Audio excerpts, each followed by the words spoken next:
We are going to begin our coverage this morning in Ottawa, where it has been 1 week since the so-called Freedom Convoy rolling in, and there is still no end in sight to the anti-vaccine mandate protest. And now a counter-demonstration is set for tomorrow. CityNews spoke with the organizer of that, saying why it was planned and the reaction that he's received.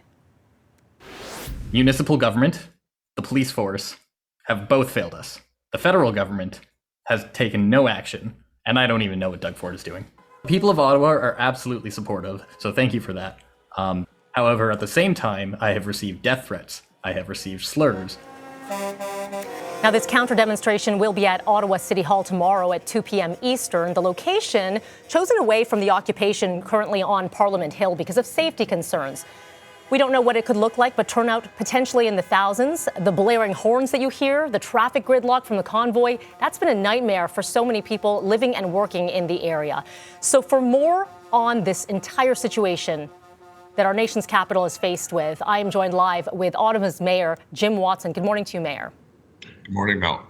You heard that clip from the organizer of that counter-protest. So you are now dealing this weekend with a weeks of what's happening on Parliament Hill, going into, I believe it's day 7, day 8, depending on where you're counting. And now this counter-protest where people are just absolutely fed up. They are frustrated. People can't work. People can't sleep. There's a lot going on here. My question to you is, how long or how much worse can this get before you need to actually bring in Ontario Premier Ford and Prime Minister Trudeau, who have said that, they're not going to have these negotiations, to say maybe we need to? Well, thank you for the opportunity to speak to you this morning. There's no question this is a frustrating experience for everyone, particularly people who live in the centre town and lower town communities. As you may know, Ottawa is not just government buildings and Parliament Hill, it's a residential community. And it's been very frustrating when the trucks, the protests, referring onto residential streets, blocking residential streets, forcing businesses to close, yelling racial slurs. The numbers have actually gone down. I think the pictures we're seeing now was at the height of the protests. The numbers of trucks and protesters have gone down significantly, but we're expecting more coming in this weekend. And I believe there's also trucks coming to Toronto and perhaps Quebec City as well.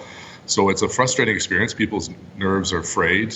We have been in regular contact with the provincial and federal governments. They've been very supportive of providing resources to us, including extra police officers that can get into those neighborhoods to give greater peace of mind and greater protection to those people who live in the downtown core and have put up with so much, including horns blaring all day. And the behavior of some of the people that came to Ottawa for this rally and this protest is really reprehensible.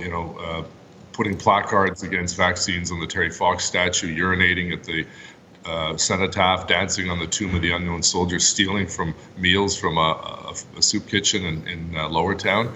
This kind of behavior is absolutely repugnant, and it does the cause great harm. They've lost a lot of credibility, these organizers. And just yesterday, I was in contact with the GoFundMe people, urging them to hold and continue to freeze funds until these people leave our city. Because it seems to be the only way to get them out is to almost entice them with that $10 million that GoFundMe is holding. Mayor Watson, if that does not work, we heard their press conference yesterday saying we're not going until some of these mandates are lifted, or at least there's some open communication between levels of government. Do you have confidence? There's a lot of criticism around the Ottawa police force right now not doing enough to protect residents. I know they're holding a news conference at this hour right now, which we are watching as well. Do you have confidence in your force, in the police chief, and that this can all be done, that this can be done peacefully, and there will be some sort of resolution here for residents and businesses? I have complete confidence in the chief and the police officers who were put in a very untenable situation. They have been enforcing laws. We have ticketed and towed individual vehicles. We've got, I think, 13 or 17 criminal investigations underway. The police are not going to go in and escalate the problem. Their job is to de-escalate the problem. And that's frustrating for members of the public. They want to see a greater police presence, which we're going to be able to show them starting today with significant new resources coming into the neighborhoods.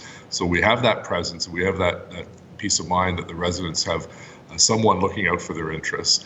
But the last thing we do when there's a fire is throw oil on a fire and make it worse. We don't want to see anyone injured. We don't want to see any violence. But at some point, this protest or sit-in now or occupation has to end. It's fraying the nerves of our citizens, and it is costing a small fortune, not just city costs, but the economy. Our Rideau Centre, which is one of our largest shopping centres, has been shut down for almost a week now.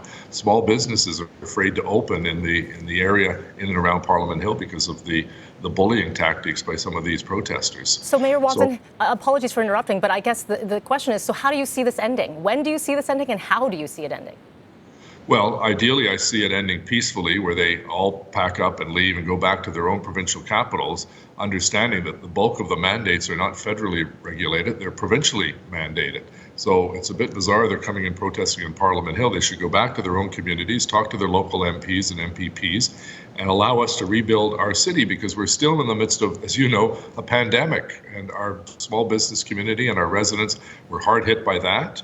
The pandemic, and now this is just salt in the wound. And then when we saw a group of Conservative MPs from Saskatchewan doing selfies outside the convoy, I just called them on the carpet and said, this is the kind of irresponsibility that hurts the people of our city. The government of Canada is not being hurt by this protest. It's the citizens of the city of Ottawa who are. So to answer your question, yes, I want to see this settled peacefully.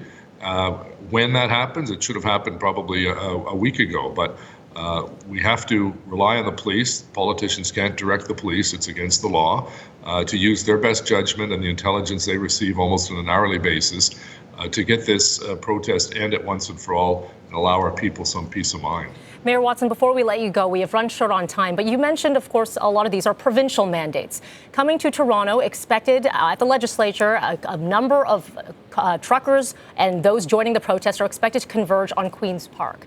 Have you had any contact with Premier Ford or perhaps Toronto Mayor John Tory on what you're experiencing and what happens in Ottawa and how that will affect what could potentially happen in Toronto? Yes, with Mayor Tory, we communicated a couple of times in the last couple of days and gave him the advice that obviously University Avenue is an important street because of the healthcare institutions on there, to make sure that none of the trucks block any of the accesses to the hospital system. First and foremost, that was something that we have been pushing, because we had a hospital that had some blockage and we got that moved right away. So move quickly on the hospitals, because the last thing you want to do is to have someone seriously injured or pass away as a result of hospital emergency routes being blocked off. And the same with try to keep your bus routes open as much as possible as well, and encourage people on the day of the protest, stay away from the protest, because it is not helpful, probably not safe, and it could cause more congestion than is needed in your community. Ottawa Mayor Jim Watson, I know you have a busy day ahead of you. I appreciate you taking the time with us this morning. Thank you. Right. Thank you for asking.